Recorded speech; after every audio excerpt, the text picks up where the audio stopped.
এমনে বানাই নাই। ও আল্লাহ গো, কেন বানাইছেন জানতে চাই। আমার আল্লাহ কই একমাত্র আমার ইবাদত করার জন্য বানাইছি। রাব্বে কারীম আল্লাহ ইবাদতের জন্য বানাইছেন। মসজিদের মধ্যে 5 ওয়াক্ত নামাজের মধ্যে আজান দেয়, হাইয়া আলাস সালাহ, নামাজের দিকে আসো বলে বলে আপনাকে 5 ওয়াক্ত নামাজে 10 বার ডাকা হয়। হাইয়া আলাল ফালাহ, কল্যাণের দিকে আসো বলে আপনাকে 10 বার ডাকা হয়। আপনি মসজিদে যান না, আপনি নামাজে যান না, ভালো কর্মকাণ্ডে যান না, কিন্তু আপনার এলাকার মধ্যে কোনো বিবাহ হইলে ওই বিবাহের মধ্যে যদি ডেক্সেরটা বাজায়, স্পিকারটা বাজায়, হুইপারটা বাজায়, আপনি দৌড় মেরা গান শোনার জন্য চইলা যান। চিন্তা করছো নি আমার আল্লাহর আযানের ধ্বনি তোমার কাছে ভালো লাগে না, আমার আল্লাহর কোরআনের ধ্বনি তোমার কাছে ভালো লাগে না, তোমার কানের মধ্যে গানের আওয়াজ আসলে তোমার কাছে বড় মজা লাগে। মুসলমান একটাবার চিন্তা করো, এই দুনিয়াতে যত ভালো কাজ করবা তুমি কবরে গেলে তত ভালো থাকবা, এই দুনিয়াতে যত মন্দ কাজ করবা কবরে গেলে তত মন্দ থাকবা।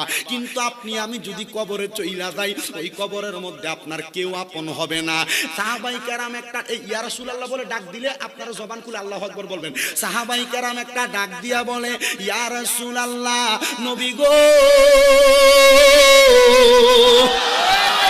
ও মায়ার নবী গো, আপনার কাছে জানতে চাই, কবরে দুনিয়ার কেউ যাবে না। যেই সন্তানের জন্য টাকা নষ্ট করলা, যেই সন্তানের জন্য তুমি নামাজ ছেড়ে দিলা, যে স্ত্রী পুত্রের বরণ পোষণের জন্য তুমি সব নষ্ট করে দিলা, ওই সন্তান তোমার কবরে যাইব নি? না না, তা না, তোমার সন্তান কবরে যাইতো না, তোমার স্ত্রী কবরে যাইব। বলে না, তোমার স্ত্রী কবরে যাবে না, এই এলাকার কোনো বন্ধু বান্ধব কবরে যাবে না।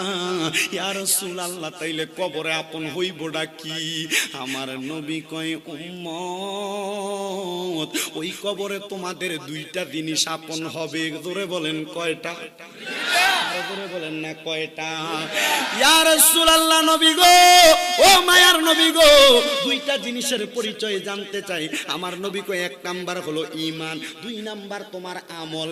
ঈমান আর আমল যদি ভালো রাইখা তুমি কবরে যাইতে পারো গো, ওই কবরটা হবে তোমার জন্য ভালা।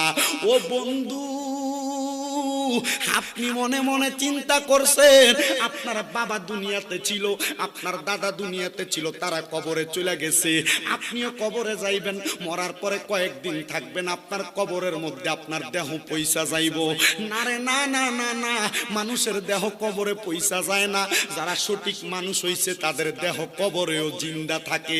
এটার প্রমাণ তোমরা চাও? আমাদের কুমিল্লার জমিনে কয়েকদিন আগে আপনারা আমার একটা ভিডিও হয়তো দেখেছেন, আল্লাহর ওলি হযরতে কুতুব শাহ সাফি নামক একজন